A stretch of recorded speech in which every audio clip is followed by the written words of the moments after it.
This is first lecture of chapter moving charge and magnetism for class 12.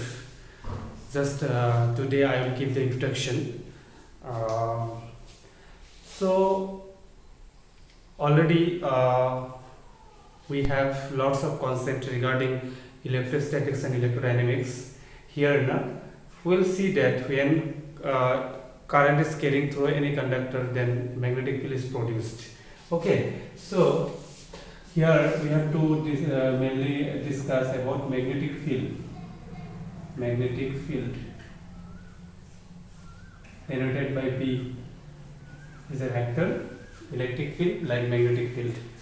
So consider करो कि एक तार से करंट जा रहा है, I करंट. So करंट अगर फ्लो हो रहा है तो moving charge. So moving charge का चारों तरफ क्या होता है? मैग्नेटिक फील्ड होता है. As well as electric field तो होगा ही, साथ में क्या होता है? मैग्नेटिक फील्ड होता है. सो यहाँ पे मैग्नेटिक अगर कंपास से रखेंगे तो यहाँ पे डिफ्लेक्शन होगा, deflection. And magnetic field is vector quantity denoted by B. So देखा गया कि मैग्नेटिक फील्ड का अगर डायरेक्शन, सॉरी करंट का डायरेक्शन चेंज होने से मैग्नेटिक फील्ड का भी डायरेक्शन क्या होता है? चेंज होता है. डिफ्लेक्शन भी क्या होता है? चेंज होता है. तो यहाँ पे आप इतना मान के चलो कि current carrying conductor can produce what? Magnetic field, and the direction and value of magnetic field is depend on direction of current as well as value of what? Current. So हम लोग एक conclusion कर सकते हैं कि current carrying conductor और wire behave like a magnet. और एक बात है, मान लेते हैं कि एक तार से I current जा रहा है, ओके? सो यहाँ पे रेस्ट चार्ज रखते हैं तो एक चार्ज को ये जो करंट है कोई फोर्स नहीं देगा, बिकॉज ना ये तो मैग्नेट है. अभी हम लोग मैग्नेट मानेंगे, current carrying wire is a magnet. तो रेस्ट अगर चार्ज होगा तो ओनली इलेक्ट्रिक फील्ड होगा, मैग्नेटिक फील्ड नहीं होगा. सो ये चार्ज को ये करंट में कोई फोर्स नहीं देगा. बट एक करंट कैरिंग वायर है, उसमें एक मूविंग चार्ज पार्टिकल है, चार्ज इज मूविंग. तो एक चार्ज अगर मूव कर रहे हैं तो ये या फिर तो करंट होगा ना, ये करंट का वजह से भी क्या होगा? मैग्नेटिक फील्ड और आएगा. सो दोनों मैग्नेटिक फील्ड का वजह से क्या होगा? फोर्स होगा. फोर्स का डायरेक्शन डिपेंड होगा करंट का डायरेक्शन के ऊपर. सो वो पार्ट हम लोग बाद में डिस्कस करेंगे. ओके, सो खाली इतना मान के चलो कि एक करंट कैरिंग कंडक्टर का पास एक मूविंग चार्ज अगर होता है तो a force is exert on that moving charge. Okay, and the unit of magnetic field is Tesla. And right now we have to discuss about how much magnetic field is produced. Okay, and the amount of magnetic field produced by a current carrying conductor is first calculated by Biot and Savart, and that is called Biot-Savart law. So देखो एक तार है, तार से current जा रहा है I P point में. हाँ, और एक बात याद रखना, मैं पहले ही बता देता हूँ, जो मैग्नेटिक फील्ड करंट का परपेंडिकुलर डायरेक्शन में मैक्सिमम होता है. अभी वो हम लोग धीरे धीरे आएंगे, कितना होगा, कहाँ पे कितना होगा, फॉर्मूला आएगा. बट इतना याद रखना, करंट का परपेंडिकुलर डायरेक्शन में मैग्नेटिक फील्ड क्या होता है? मैक्सिमम होता है. करंट का डायरेक्शन में मैग्नेटिक फील्ड जीरो होता है. ओके, सो अभी तार है, एक पॉइंट हम लोग P लिया.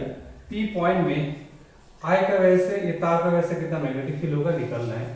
लेकिन हम लोग डायरेक्ट नहीं निकाल सकते, क्योंकि देखो ऑलरेडी मैं बता दिया परपेंडिकुलर में मैक्सिमम होगा, मतलब थीटा के ऊपर डिपेंड होगा. सो मान लेते हैं कि यहाँ पे DL है, यहाँ पे DL है, मतलब पूरा तार को हम लोग DL छोटा छोटा पार्ट में भाग किया. हर एक DL का कंट्रीब्यूशन क्या होगा? डिफरेंट होगा. यहाँ पे DL लेंगे तो डिस्टेंस चेंज हो जाएगा, थीटा चेंज हो जाएगा, यहाँ पे बहुत सारा वेरिएबल है. सो हर एक DL का वजह से आपका क्या होगा? मैग्नेटिक फील्ड का कंट्रीब्यूशन क्या होगा? डिफरेंट होगा. सो हम लोग छोटा सा DL के लिए फॉर्मूला को लिखेंगे, दिस वेक्टर फॉर्म. ओके, ये जो मैग्नेटिक फील्ड का जो फॉर्मूला है बायोट-सेवर्ट ने जो दिया है, दिस इज वेक्टर फॉर्म. हाँ, vector form mu not by 4 pi. याद रखना, mu not by 4 pi constant vacuum के लिए 10⁻⁷ होता है. हम लोग वैक्यूम के लिए मेनली क्वेश्चन देगा, न्यूमेरिकल देगा. I हाँ DL क्रॉस R, DL और R दोनों वेक्टर है. DL करंट का डायरेक्शन में, R हो गया आपका ये डायरेक्शन में. ओके, क्रॉस प्रोडक्ट हम लोग लिया जाता है, divide by R cube. Okay, actually R square होना था, यहाँ पे एक R ले लिया वेक्टर, इसलिए R क्यूब है.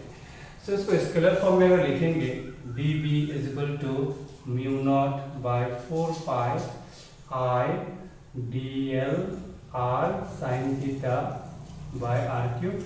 इसको सिंप्लीफाई करने से क्या होगा, dv is equal to mu not by 4 pi I dl sin theta by R square. इसका मतलब है जो मैग्नेटिक फील्ड है that is directly proportional to what, I.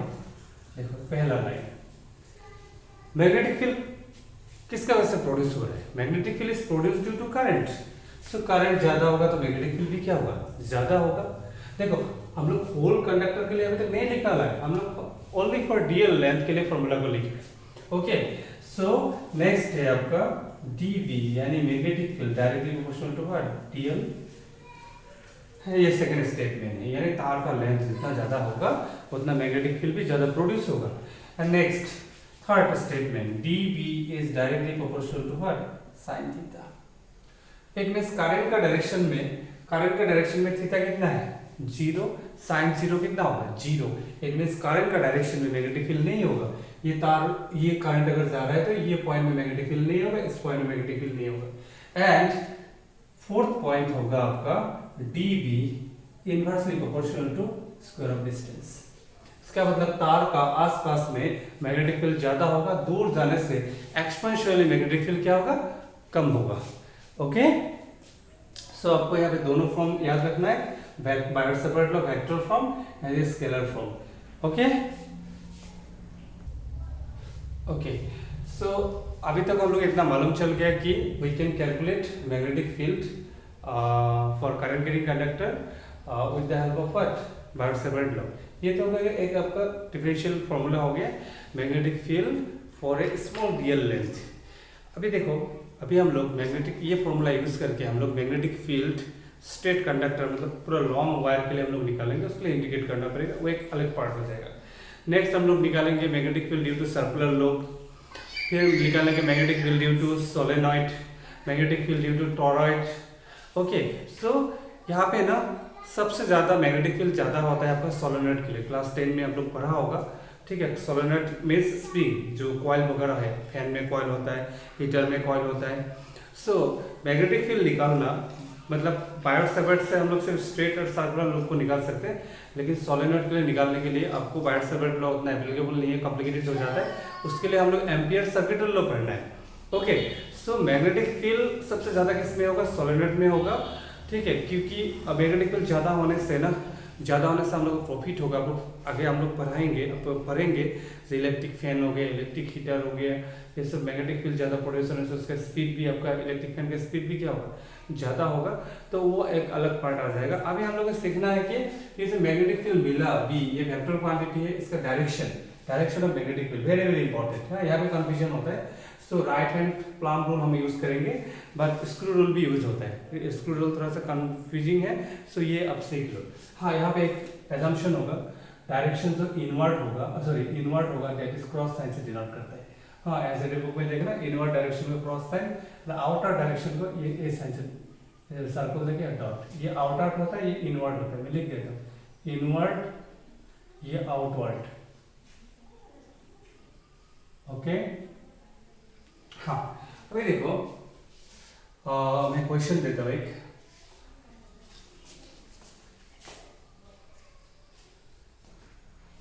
Okay, for example ना, जैसे मान लो कि ये तार से करंट ऊपर की तरफ जा रहा है, इस पॉइंट में मैग्नेटिक फील्ड का डायरेक्शन बताना है और इस पॉइंट में बताना है। अभी हम लोग प्लाम रूल में क्या करेंगे, जो थंब है ना, थंब वो करंट का डायरेक्शन को देंगे। ओके, ये थंब जो है करंट है, और बाकी आप क्या करो, परपेंडिकुलर डायरेक्शन में फिंगर क्रॉल करो। तो जो डायरेक्शन जा रहा है ये अंदर की तरफ जा रहा है, सो ये क्या होगा, इन्वर्ट होगा। यहाँ पे जो मैग्नेटिक फील्ड होगा इन्वर्ट होगा। फिर इस पॉइंट में देखना है, जैसे देखो करंट ऊपर जा रहा है, इसे क्रॉल करो, क्या हो रहा है, आउटर क्रॉल है, ये आउटर डायरेक्शन है, ठीक है। सिमिलरली नंबर 2 में देखो, ये पॉइंट में, पी पॉइंट में ये करंट जा रहा है, पी पॉइंट में आपको मैग्नेटिक फील्ड निकालना है। तो करंट थंब को ना करंट का जो डायरेक्शन में रखो और फिर क्रॉल करो। यहाँ पे क्या हो रहा है, आउटर हो रहा है, आउटवर्ड, ये आउटर डायरेक्शन है। सो इसमें देखो यहाँ पे करंट आ रहा है, यहाँ पे मैग्नेटिक फील्ड बताना है डायरेक्शन। सो ये क्या होगा, आउटर ट्यूब, आउटर ये करंट है, ये मैग्नेटिक फील्ड है, यानी आउटर डायरेक्शन। फिर नंबर 4 में बताता हूँ, ये करंट दिया हुआ है ऐसा, करंट मतलब ये साइन मतलब करंट आ रहा है ऊपर की डायरेक्शन में, ओके, करंट ऊपर की तरफ आ रहा है, ऊपर ऐसा, ये करंट का डायरेक्शन है, तो ये मैग्नेटिक फील्ड, तो यहाँ पे पी पॉइंट में मैग्नेटिक फील्ड ये डायरेक्शन होगा। और इसको आप खुद करके बताओ। हाँ, ये करंट है, जो भी हो आपको इनर है ना आउटर है आपको मालूम चल जाएगा, आप सीखा है पी पॉइंट में मैग्नेटिक फील्ड क्या होगा, आप बना के भेजो। और एक दो खुद से बना के ना आप ट्राई करके भेजो, खुद से बनाओ। हाँ, अब यहाँ पे प्रैक्टिस करना है। हम लोग दो चीज होगा, एक है मैग्नेटिक फील्ड का वैल्यू, डिफरेंट कंडक्टर के लिए हम निकालेंगे, पहला चैप्टर में यही होगा, और सेकेंड है मैग्नेटिक फील्ड का डायरेक्शन आपको आना चाहिए, कारण उल्टा पल्टा करके दे देगा, you have to find the what direction of magnetic field, very very important. Okay, लेकिन थोड़ा सा ज़्यादा नहीं, 3-4 क्लास अगर आप समझ के कर लिया ना, बाकी बहुत ईजी है। इलेक्ट्रोस्टैटिक्स इलेक्ट्रोडायनेमिक्स से बहुत ज़्यादा ईजी है आपका मैग्नेटिज्म पार्ट। ओके, ज़्यादा नहीं, 25 क्लास में टोटल सिलेबस खत्म हो जाएगा आपका। मैं एकदम लेवल 4 तक बताऊंगा, लेवल 5 तक पॉसिबल नहीं है। ओके, पहले आपको वो लेवल 1 एंड 2 होता है बोर्ड लेवल, 3 और 4 होता है NEET and JEE mains level का। फाइन।